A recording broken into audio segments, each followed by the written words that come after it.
Yeah, that's what we try to strive for every week, is just improvement from the previous week. I think as a unit, we didn't play obviously up to par last week. There were some decent things that came out of the Hawaii game, but as a whole, we got to improve. And the guys came back hungry, ready to work on Tuesday. Put 3 days of work in, good days, and get another day of cleanup tomorrow, and then go play the game Saturday night. If you had to look back at the game and say one thing that they collectively did well and one thing they collectively did poorly, what would they be?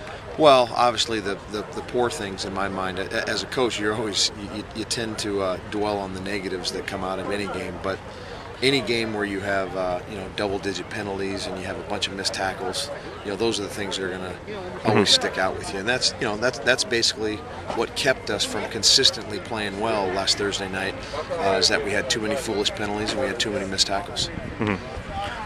Devon said a couple of those things where he was going back, that it was just he was in position, he just didn't do the right thing. He was in position. Yeah. Would you agree with that? Yeah, I think that's part of being a football player. Is a lot of times based on whatever scheme you play in, whatever defense is called, you have a job to do. You have an assignment. You have to be in the right place. But then after that, your job is to make a play, whether it be make a tackle, make a play on the ball when the ball's in the air.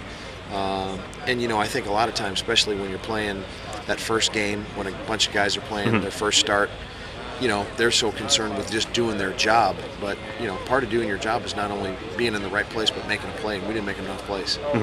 Chris got some time, like you guys said, logged significant backup snaps, but I don't think a couple times I saw him come up empty on tackles and stuff like that. What did you tell him?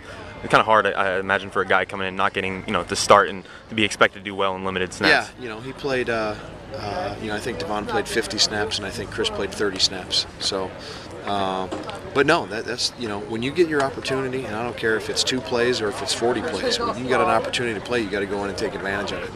Not only Chris, every single man on this team.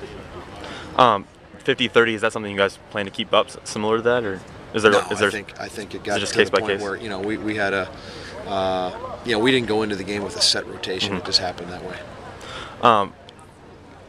Devon, his first game here at middle linebacker. Did you see him in strong side last year, like in tape? Did you see what he did?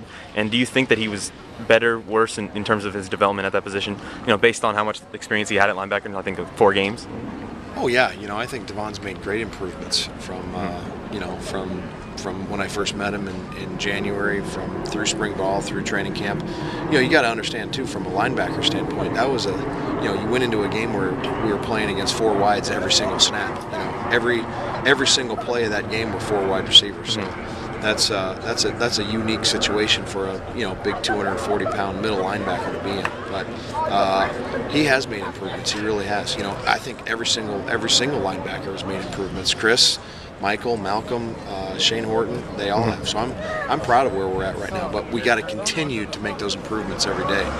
Does your job kind of extend into maybe looking at the nickel and dime guys a little bit, since especially in that game, since you basically had 2 guys on the field at all times?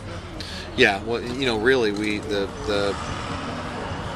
what the game plan was in that situation is that really Malcolm and Michael, when each one of them were on the field, they were basically a nickel player, because we really ended up playing the game with 2 nickels, one of which were a linebacker. But they have the speed. Michael's speed is comparative to. Yeah, that's why we felt comfortable doing it, and I think for the most part, Michael and Malcolm both they didn't get exposed at all. I was very impressed with both of them. We asked them a high percentage of the time to cover down on wideouts and slot receivers, and for the most part, they did a pretty damn good job.